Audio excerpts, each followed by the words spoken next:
Bueno, en nombre del Padre, del Hijo y del Espíritu Santo. Amén. Pues lo primero, pues a agradecer a vuestro párroco, a Álvaro, que me haya invitado a venir a vuestra parroquia esta tarde, en este jueves de Cuaresma en el que estamos, y para algo tan precioso como es hablar del amor que Dios nos tiene. Porque el primero que está agradecido soy yo.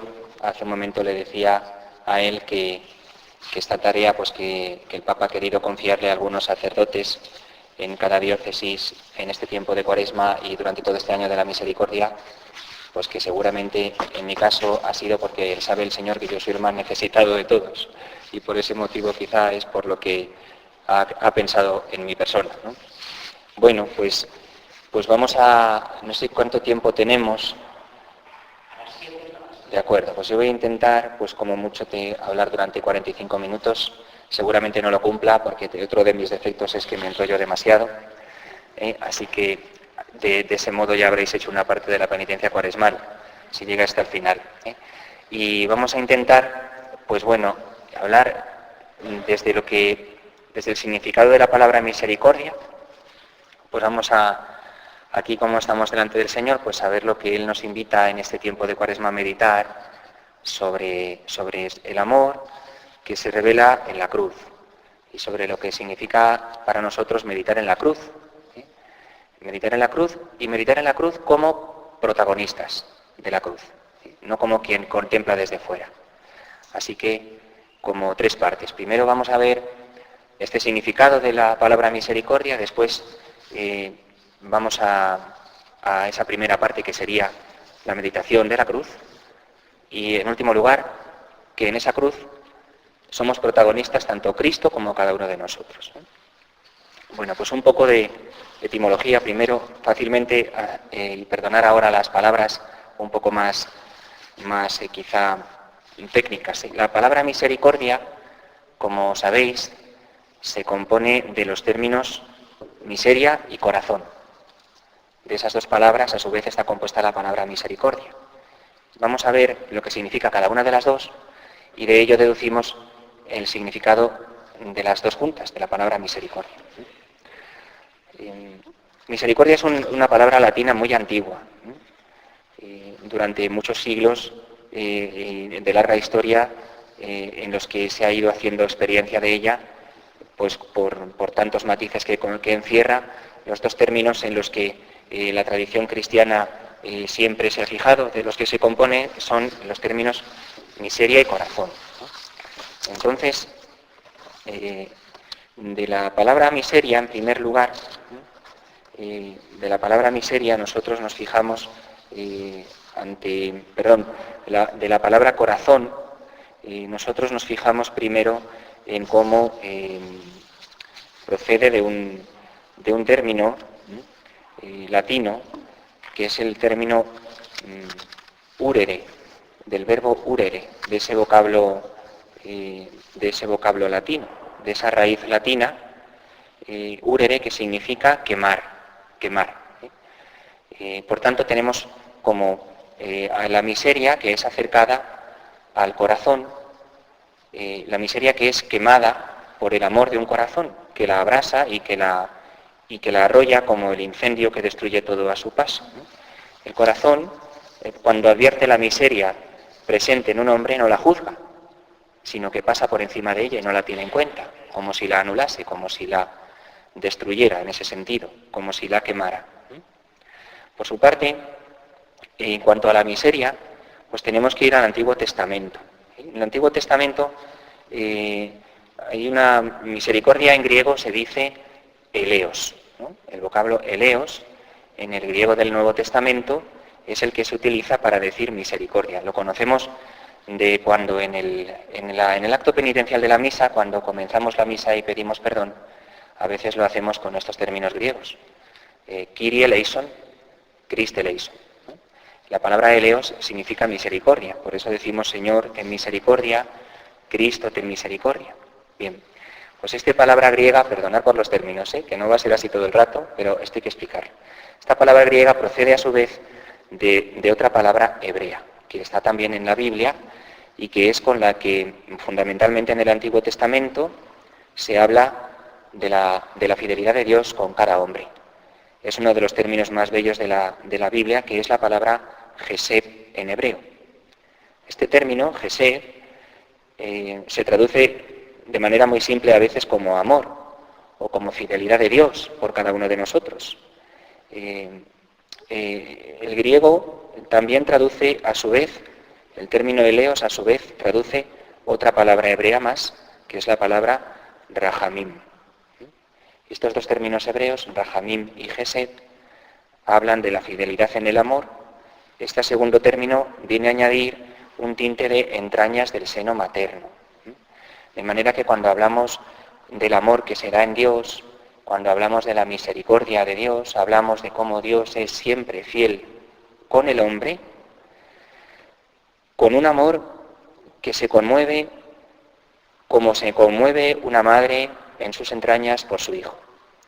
Dios es Padre y Dios nos ama con su amor de Padre bueno.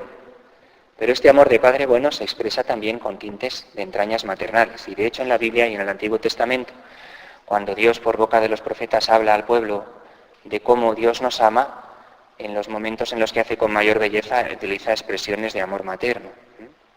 Bueno, pues la fidelidad de Dios en su amor, que no abandona nunca al hombre. Y que cuando nosotros en nuestra miseria nos acercamos a Él, Él nos abraza quitando de en medio nuestra miseria. Cuando nuestra miseria, nuestra indigencia, nuestra pobreza es puesta junto al corazón de Dios, Dios la quema, la abrasa como en un incendio, la purifica, la elimina con su amor. Y esta experiencia es la que tenemos cuando vamos a confesarnos. Nosotros vamos a confesarnos todos, y los sacerdotes los primeros, con nuestra miseria, con nuestra pobreza, con nuestro pecado. Y cuando la miseria, la pobreza y el pecado del hombre se acercan al corazón de Dios, Él, con ese amor de Padre bueno que se expresa con tintes de amor maternal, abraza nuestra condición humana y borra nuestra miseria, la borra. No solo es que nos conceda el perdón y no nos juzgue, sino que verdaderamente borra el efecto del pecado en nuestro corazón, porque regenera de nuevo en nuestra alma la vida de la gracia. Y esto es misericordia. Cuando un corazón se te aproxima, en la experiencia humana, pues tú sientes su calor, que sientes que lo negativo que hay en ti, pues quien te abraza, quien te quiere de verdad, quien se acerca a ti, sin dar importancia a tu miseria, tú experimentas cómo eres querido, cómo eres aceptado, ¿no? De hecho, es como si fueras liberado de esa miseria, de esa negligencia, de esa indigencia. Pues este milagro lo produce Dios en su corazón misericordioso cada vez que nos acercamos a Él, especialmente en el sacramento del perdón, pero cada vez que nos acercamos a Él. El corazón, en la tradición cristiana, y siempre es el corazón, es el centro, el lugar más íntimo y verdadero de cada hombre, ¿no? Es el lugar donde está la sede de los afectos, donde residen los sentimientos de alegría, de dolor, de amor, de serenidad, de paz o de agitación. Es el lugar donde tomamos nuestras decisiones, donde elaboramos nuestra escala de criterios o de valores, donde ponemos nuestras prioridades, donde tomamos nuestras decisiones. Es el lugar más hondo de la conciencia de cada uno de nosotros. La unión de ambos términos, la miseria y el corazón, se convierte en misericordia. Se podría decir, así ya por terminar, que la misericordia es la mirada amorosa, llena de compasión, que se inclina gratuitamente sobre nuestra pobreza, que viene en nuestra ayuda, que cubre nuestra miseria con su amor inconfundible, con su amor incondicional, con su amor siempre fiel. Por esto es por lo que la misericordia nace y vive y se nutre y se manifiesta ante todo en el perdón y en la ternura. Cuando el Señor entrega su perdón es cuando especialmente manifiesta su misericordia. La Iglesia lo dice en sus oraciones, en la oración colecta de la misa, pues un Dios fiel y lleno de ternura que expresa su misericordia especialmente en el perdón. Y vivir entonces nuestros días, los días de nuestra vida con verdad, con sinceridad, pues no es otra cosa que peregrinar en busca de un lugar en lo hondo de nuestro corazón donde está ese horno que es capaz de quemar toda miseria. En más hondo de nuestro corazón, donde Dios quiere venir a habitar, donde podemos encontrarle en su misericordia para con nosotros.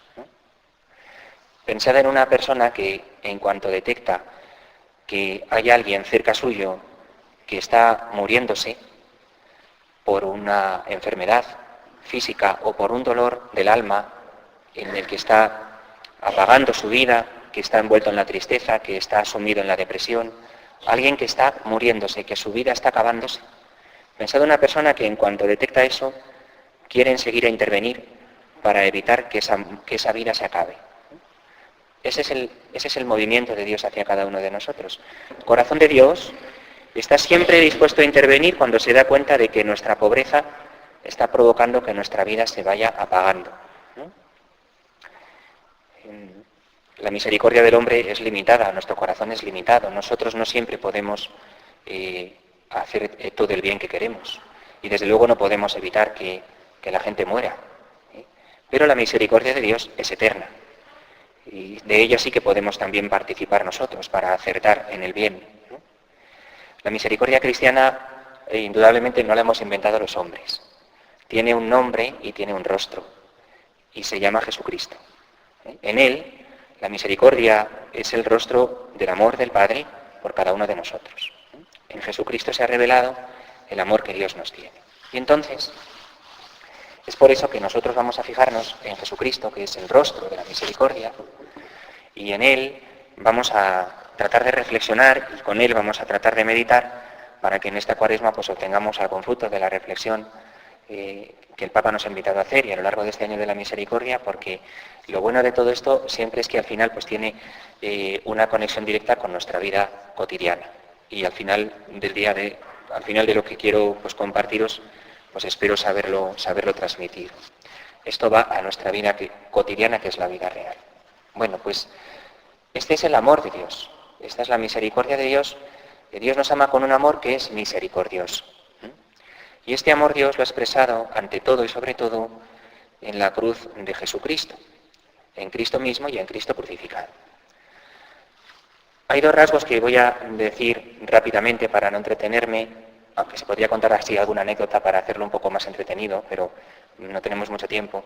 Hay dos rasgos en los que se puede, sobre todo, detener una explicación del amor de Jesús en la cruz. Uno es hasta el extremo y el otro es la gratuidad. Hasta el extremo nos ha amado el Señor y nos ha amado en total gratuidad. Hasta el extremo, dice San Juan, cuando en la noche antes de morir, al lavar los pies a sus apóstoles, el Señor, sabiendo que el Padre había puesto todo en sus manos, que de Dios venía y que a Dios volvía, se levantó de la mesa, se quitó sus vestiduras y tomando una jofaina se puso a lavar los pies a los apóstoles. Y dice San Juan, nos amó hasta el extremo. Ese extremo indudablemente es la entrega de la vida de Jesús. Cuando San Juan habla de que nos amó hasta el extremo, se refiere a que el Señor nos ha amado hasta morir.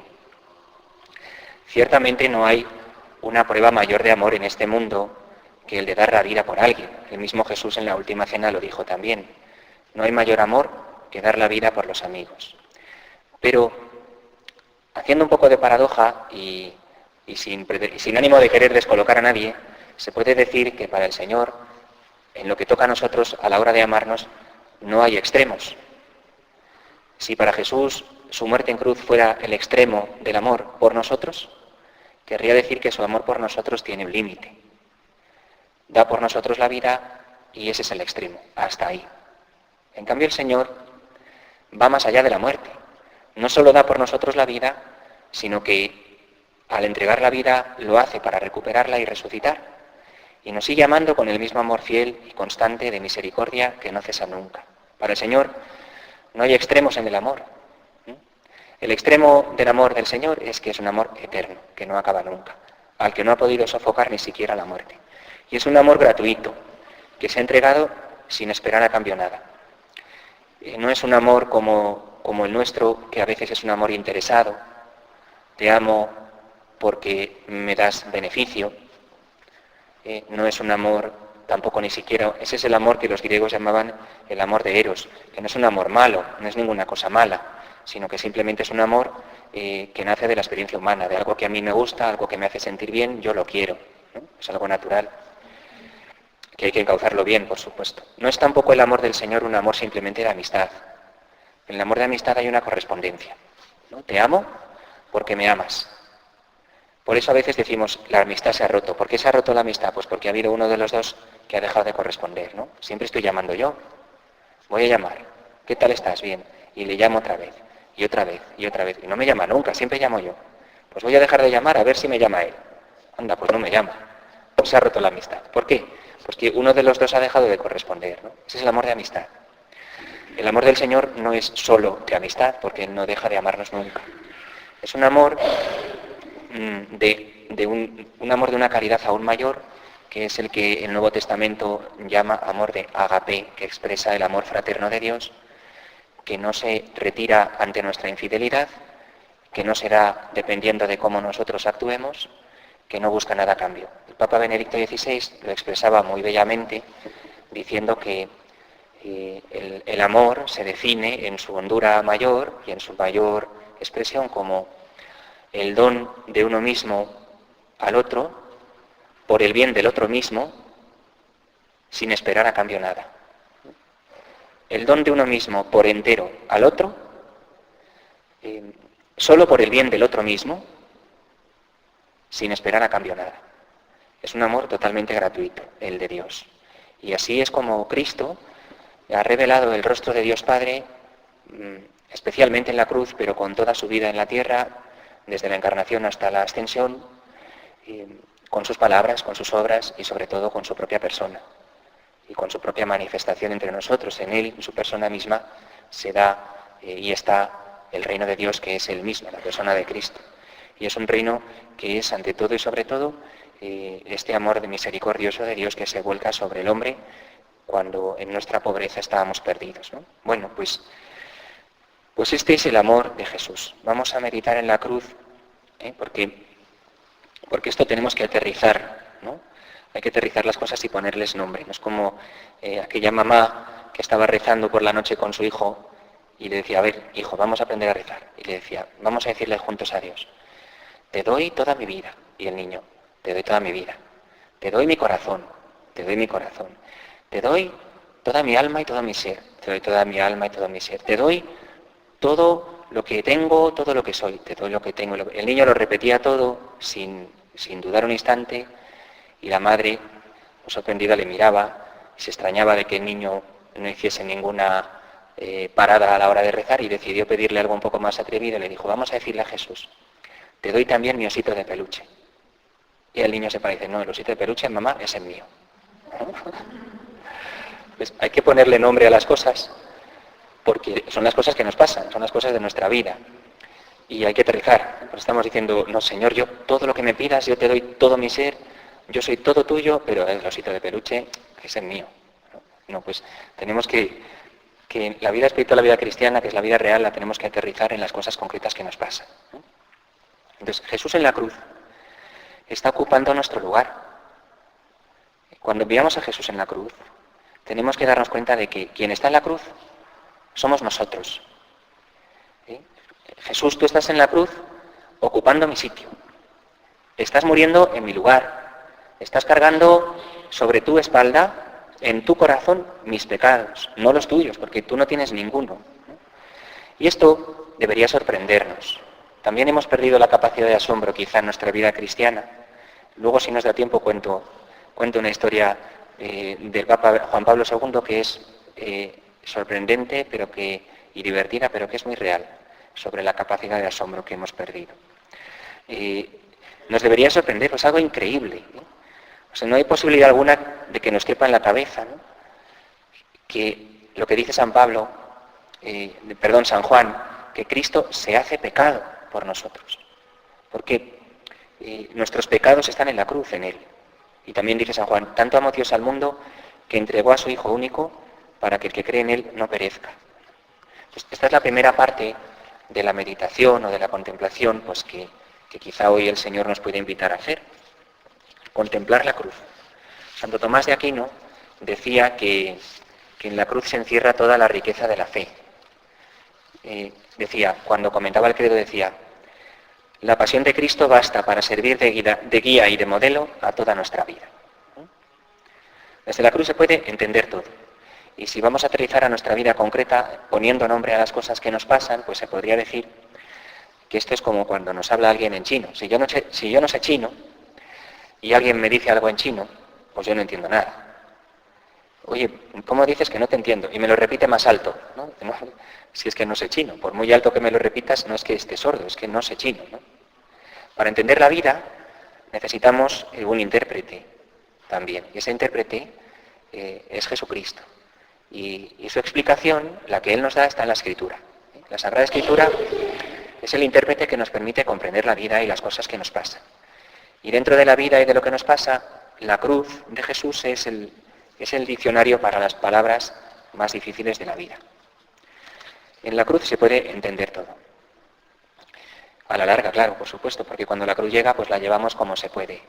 Un santo sacerdote que además tenemos la suerte de tener cerca nuestro aquí en Alcalá, jesuita, con el que muchos de nosotros hemos podido pues aprender y crecer en sus ejercicios espirituales, el padre Mendizábal, después de haber pasado gran parte de su vida dando ejercicios y meditando sobre la reparación del corazón de Jesús y la unión con Él en la cruz, y el ofrecimiento de la propia vida con Cristo en la cruz, pues en un momento de su vida sacerdotal, que estuvo grave y operado de corazón, muy delicado de salud en el hospital, cuenta que fue a verle un señor amigo suyo y le dijo: bueno, ahora padre, usted estará aquí, está en el hospital, está en la cama, está postrado, ha pasado una operación a corazón abierto súper delicada. Y le decía: estará usted aprovechando para disfrutar, ¿no? Porque hay que ver ahora todo lo que puede usted ofrecer con lo que siempre ha predicado de la cruz. Y decía: yo estaba allí, que no sabía si iba a poder volver a casa, ni cuándo y con qué salud, y le dije: mire, déjeme que yo ahora no estoy para muchas consideraciones, ¿no? En la cruz, cuando llega, se lleva como se puede, y para eso no hay recetas. La llevamos con la ayuda de Dios. Lo que sí sabemos es que Él nunca nos va a defraudar, y que si algo no entendemos ahora, nos lo explicará más tarde. Pero en la cruz todo cobra luz, todo se puede entender.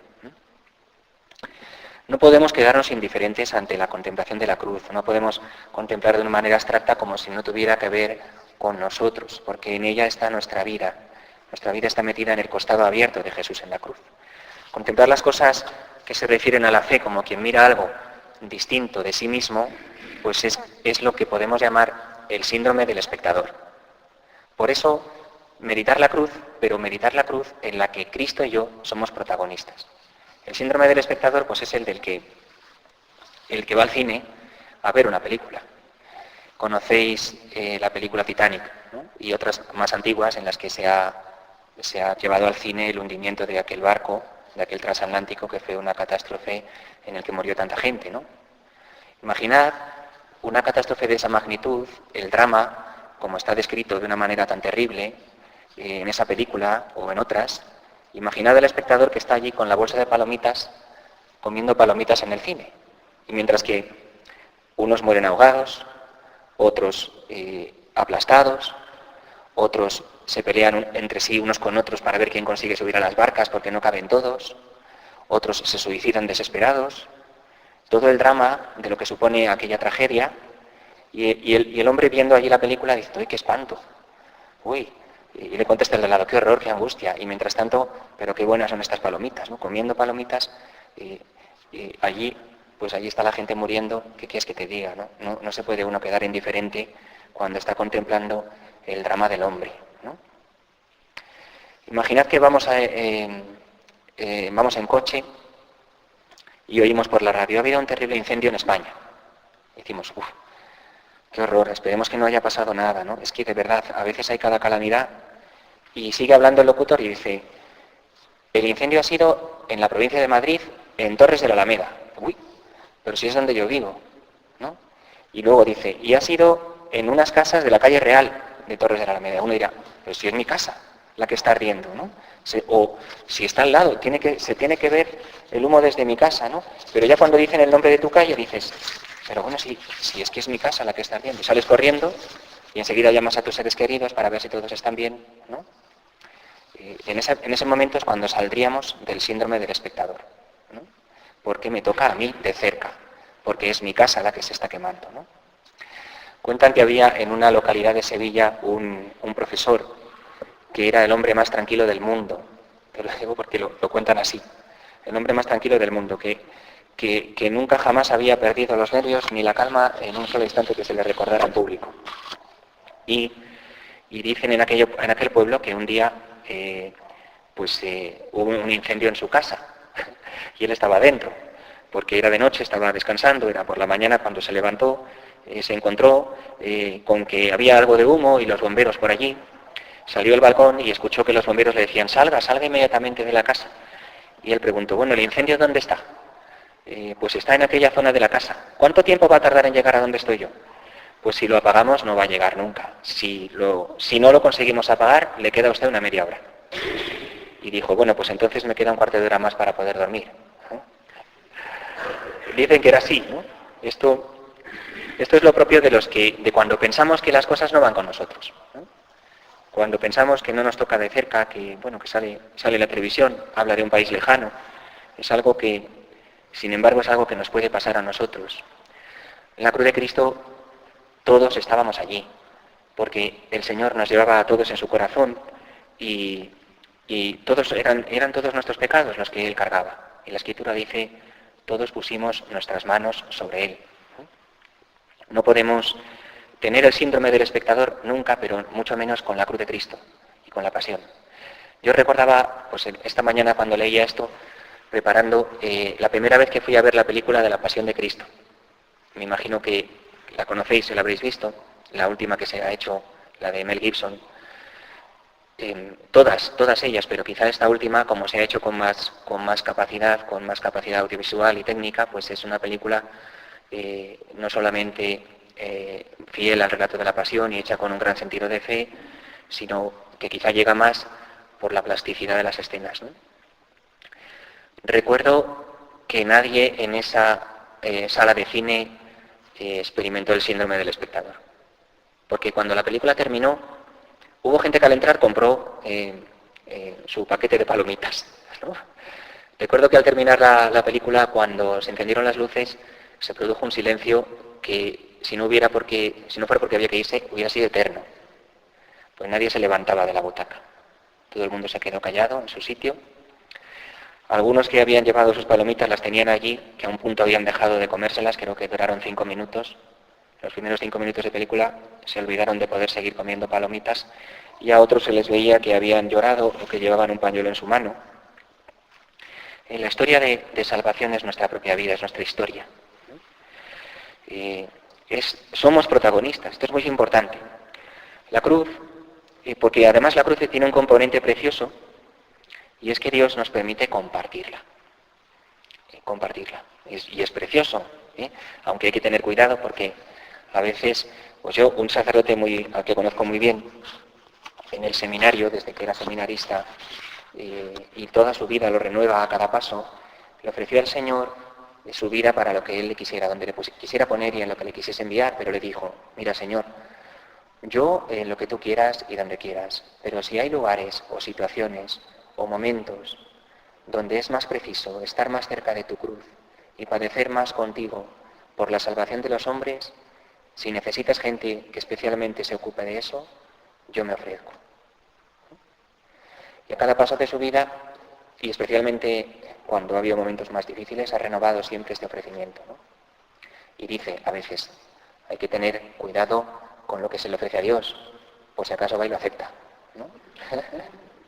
Sin embargo, verdaderamente es precioso que Dios nos invite a compartir su cruz, porque en ella está encerrado el misterio de nuestra vocación cristiana.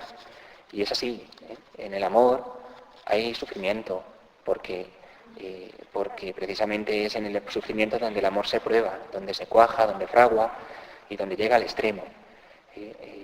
Si no estamos dispuestos a entrar por la puerta estrecha y a servir, no es que ya no podamos seguir a Jesús, es que no aprenderemos nunca a amar, ¿no?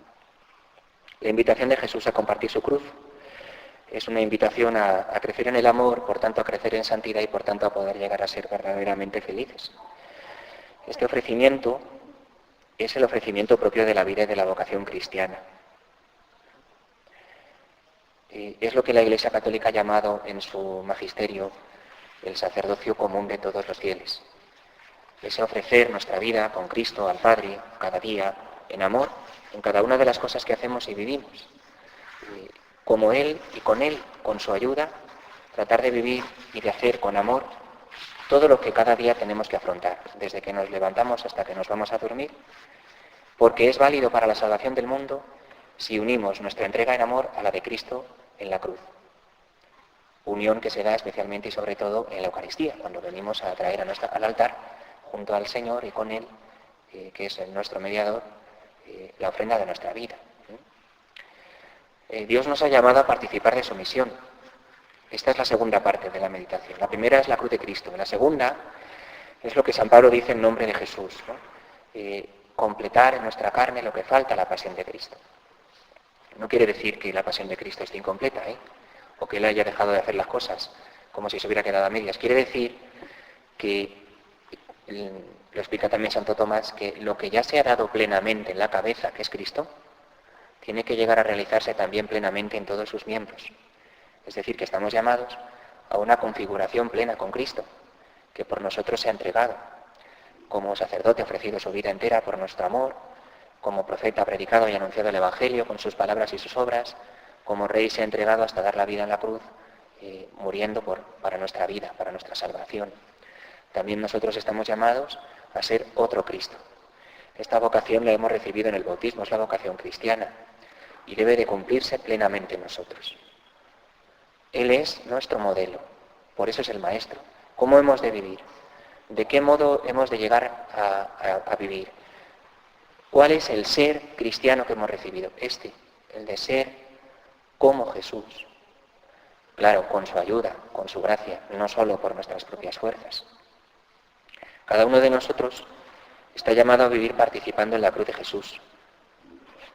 Al respecto de esto conoceréis seguramente el testimonio del cardenal Bantuan, que fue un obispo vietnamita que estuvo muchos años encarcelado a causa de la fe, pero al que Dios le concedió un gran regalo, que es el de descubrir el misterio de la cruz, porque esto también es una verdad como un templo en nuestra vida, y no de todo lo que hablamos o todo lo que decimos lo hemos descubierto. Y muchas veces cuando tengo que predicar en la homilía, cuando en alguna oración tengo que hacer una reflexión o cuando hago estas predicaciones, pues me denuncio a mí mismo, porque te das cuenta de que no de todo lo que hablas o todo lo que dices lo has descubierto. Esto nos pasa mucho. Un niño puede hablar de cosas que realmente aún no ha descubierto, pues puede hablar de lo importante que es ser responsable, pero todavía no lo ha descubierto hasta que un día despierta a ello. Pues de igual modo es posible que nosotros aún no hayamos descubierto el significado profundo de la cruz de Jesús, que nos llama a compartir. Especialmente pues aquellos a los que nos ha llamado a compartirla en la virginidad, en la consagración especial en la virginidad, porque de algún modo específico nos pide prolongar su entrega con una especial intimidad. Bueno, pues el cardenal Bantuan, cuando comenzó a dar testimonio después de ser liberado, y lo hizo y lo podéis consultar pues en distintos libritos que además son muy sencillos de leer, muy directos y que ayudan mucho para la oración, pues Juan Pablo II quedó tan impresionado por su testimonio que lo llamó para que le predicase ejercicios espirituales en el año 2000.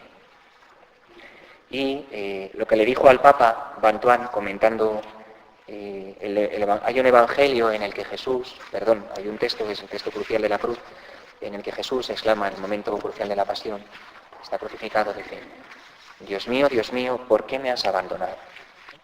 Es una de las palabras de Jesús en su pasión, en la cruz. No vamos a entrar ahora a explicarla porque eso requeriría mucho más tiempo y no es el ámbito este. Lo que solo vamos a decir rápidamente para que sí quede claro es que Dios Padre no abandona nunca a su Hijo Jesucristo, ni tampoco en la cruz, ni en el momento de la muerte. Pero este abandono y esta soledad, el cardenal Bantuan la experimentaba. Y le decía él al Papa Juan Pablo II, en muchas ocasiones he sentido estar abandonado, sobre todo cuando la noche del 1 de diciembre de 1975 me encadenaron junto a otra persona, nos llevaron con otros prisioneros todos de pie, en barco a más de 1.700 kilómetros lejos de mi diócesis, en el norte de Vietnam. Y sentí un gran sufrimiento pastoral, pero puedo atestiguar que el Padre no me abandonó y me dio la fuerza. A lo mejor nosotros en muchas ocasiones hayamos vivido momentos semejantes de abandono en nuestra vida concreta, ¿no? Nos sentimos abandonados cuando experimentamos la soledad o cuando llegan momentos de fracaso, en las páginas más oscuras de nuestra vida o en los momentos o etapas más penosas de nuestra biografía que a lo mejor hemos tenido que vivir, en la muerte de nuestros seres queridos, en momentos en que se rompen o se estropean las relaciones fraternas, cuando hay situaciones de desorientación, de desesperación, que parece que no hay salida, cuando hay incomprensiones, infidelidades, malentendidos, que rompen las amistades o que amenazan con la comunión, ¿no? Son momentos de oscuridad del alma, noches del alma las llama el cardenal Bantuán, que oscurecen en nosotros la certeza de que Dios está presente siempre, pero Él nunca deja de estar presente.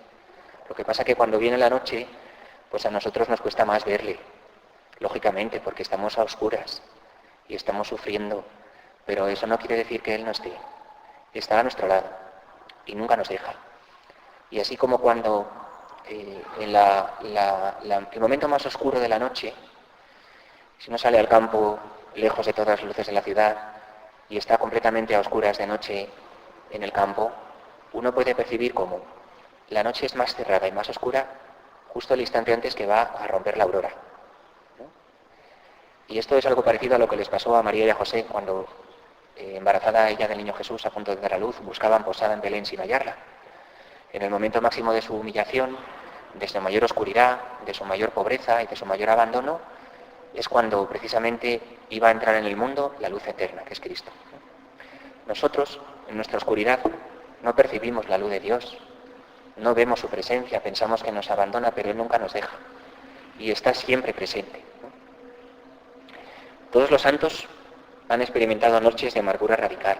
El cardenal Bantuán, Santa Teresita de Lisieux, el hermano San Rafael Arnaiz, todos ellos hablan de la dulzura de la cruz y de lo hermoso de poder compartir el sufrimiento de Jesús en lo escondido y en lo olvidado de todos. Como auténticos expertos del amor de Dios, pues ellos no han dudado en recorrer hasta el final la vía de la cruz. Y este es el camino del Evangelio. Jesús lo dice. El que si el grano de trigo no cae en tierra y muere, no da fruto, pero si cae en tierra y muere, da mucho fruto. Esta es nuestra vocación. Estamos llamados a ofrecernos con Cristo al Padre, a convertir nuestra vida en un sacrificio espiritual agradable al Padre, a que nuestra vida sea un ofrecimiento, un verdadero culto en lo que hacemos y decimos cada día, en cada cosa que tenemos que afrontar, por amor a Dios y a los hombres, ofrecidos con amor al Padre por medio de Cristo en cada cosa. Jesús, ¿qué harías tú si fueras yo? He pensado un momento en un día normal de vuestra vida, hoy mismo, desde que os habéis levantado hasta esta noche, o mañana, en las ocupaciones, responsabilidades, compromisos que tenéis cada uno, en vuestro ambiente de familia o de trabajo, de vecindario, de amigos. Y entonces le decimos al Señor aquí, Jesús, ¿qué harías tú con esta persona? Jesús, ¿qué harías tú con este compromiso? Jesús, con esta reunión que tengo que tener, ¿qué harías tú? Señor, en esta conversación que tengo que tener, ¿tú qué harías? Señor, con este al que hay que perdonar, ¿qué harías tú? Señor, ¿qué harías tú con esta persona con la que me cuesta tanto tener que verme? Señor, ¿qué harías tú con esa persona a la que prefiero tener lejos? Señor, ¿qué harías tú en mi trabajo cuando me toca hacer lo que es más aburrido de todo? Y así, uno por uno, todas las cosas del día. Cuando uno se pregunta esto delante del Señor, pues primero se echa un poco a temblar, luego se avergüenza un poco, si tiene un poco de humildad y es sincero, y enseguida vienen las respuestas. ¿Qué tenemos que hacer? Pues con Jesús y como Jesús, con la ayuda de su gracia, con la fuerza de su Espíritu, tratar de convertir nuestra vida en una entrega de amor continua. Vivir en todo como viviría Jesús mi vida diaria si Él fuera yo. Dejar a vivir a Jesús, vivir su vida de Hijo de Dios en mí. Porque esta es la consagración que hemos recibido todos en el bautismo. La vida de Cristo en nosotros. Ofrecer todo por amor al Padre con Cristo y como Cristo. Una ofrenda que luego llega a su culmen y que llega verdaderamente a Dios Padre por medio de Jesucristo, cuando venimos a celebrar la Eucaristía, en la que unimos nuestra entrega a la de Cristo, y Él la hace efectiva para la redención del mundo, para la salvación de los hombres. Traemos al altar ahora, cuando vayamos a comulgar, con toda la Iglesia, nuestra vida ofrecida, la vida del cristiano, una verdadera vocación al amor y a la santidad, que la Iglesia reconoce como una auténtica condición sacerdotal. Toda la Iglesia entera es un pueblo sacerdotal porque se ofrece toda ella al Padre con Cristo por la salvación del mundo. Todos los bautizados hemos sido llamados a este ofrecimiento de la vida, a este dejarnos configurar con Cristo, desde el bautismo hasta la Eucaristía. La vida cristiana se inaugura el día en que fuimos bautizados, se culmina cada día en la Eucaristía. En ella es donde está la plenitud de nuestra vida cristiana y donde lleva a efecto, donde puede dar fruto este grano de trigo que tenemos que ser, que debe caer en tierra para entregarse y dar fruto. La muerte de Jesús fue real, pero es mucho más real la vida sobreabundante que emana de su muerte. San Pablo en la carta a los Filipenses, recordáis que presenta a Jesucristo en el momento en que se despoja de sí mismo, tomando la condición de siervo, pasando como uno de tantos, hasta morir en la cruz. Es la imagen de un Dios que se pierde a sí mismo, que, como dice el Papa Benedicto, como que se pone contra sí mismo, como que abre todo su corazón para en él ponernos a todos nosotros. Él, que es la plenitud de la vida, la fuerza de la vida sobreabundante, que se abre paso sin límite alguno, se pone contra sí mismo hasta abrazar la muerte en la muerte de cruz, como un esclavo humillado, como uno de tantos desconocido entre nosotros, y hasta la muerte y muerte de cruz. El inocente, el justo, que llega a semejarse al pecador. Qué impresionante poder tener este testimonio y poder darnos cuenta de que hasta que no experimentamos hondamente la cruz, no conocemos de verdad a Jesús.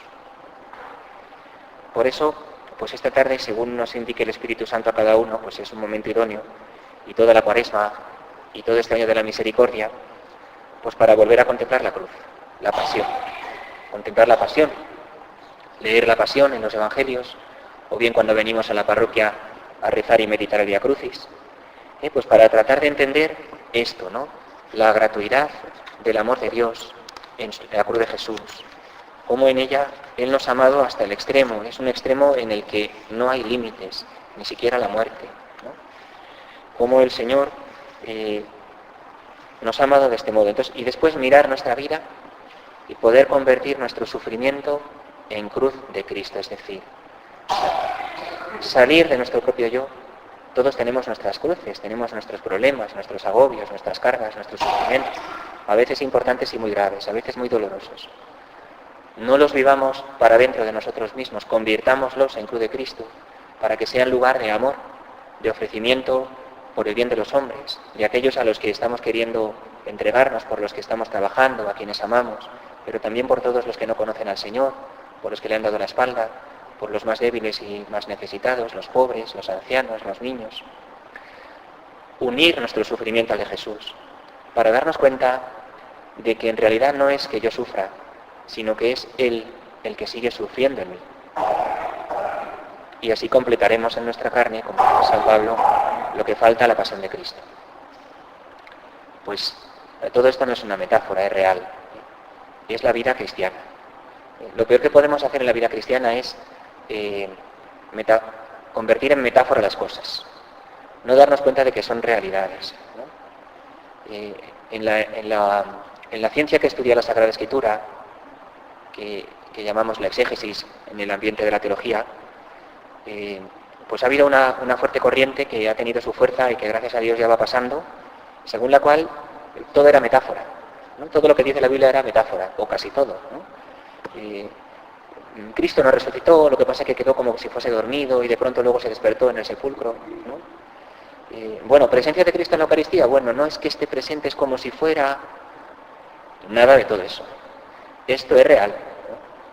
Cristo verdaderamente resucitó y Cristo está verdadera y realmente presente en la Eucaristía. Haciendo el chiste, que en el ambiente de la teología de los que hemos estudiado en San Damaso conocemos, pues se hacía la broma con el pasaje de la Anunciación. Se decía que en realidad aquel texto era una metáfora, una manera de contar las cosas, que tanto decir eso de que el ángel Gabriel se había aparecido a María y que le había anunciado que sería madre del Señor de modo virginal, que eso es un género literario, una forma de hablar en la literatura para contar las cosas, ¿no? Vamos, que se apareció el ángel Gabriel a María y le dijo, no temas que soy un género literario. Bueno, pues no. El arcángel era un arcángel, María fue virgen antes del parto, lo fue durante el parto y lo es después del parto, y verdadera y realmente concibió en su seno virginalmente a Cristo, ¿no? Bueno, pues la vida cristiana que tenemos es lo mismo, no es una metáfora, es la vida real. La vida que vivimos, que solo tenemos una, que es esta por la que ahora mismo estamos pasando, es la vida cristiana.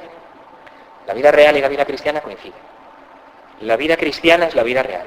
Entonces, pidamos a Jesús en esta Cuaresma que hagamos cristiana nuestra vida, que vivamos cristianamente desde la cruz de Jesús y ofrecidos en ella con Cristo, como Él y con su ayuda al Padre por la salvación de los hombres. Pidámoselo por intercesión de la Virgen. Vamos a rezar una Ave María, vamos a pedirle a ella que nos conceda una Santa Cuaresma y un año jubilar de la misericordia, pues lleno de los frutos de Dios para todos nosotros. Dios te salve María, llena eres de gracia, el Señor es contigo. Bendita tú eres entre todas las mujeres y bendito es el fruto de tu vientre Jesús. Santa María, Madre de Dios, ruega por nosotros pecadores, ahora y en la hora de nuestra muerte. Amén. Gloria al Padre y al Hijo y al Espíritu Santo.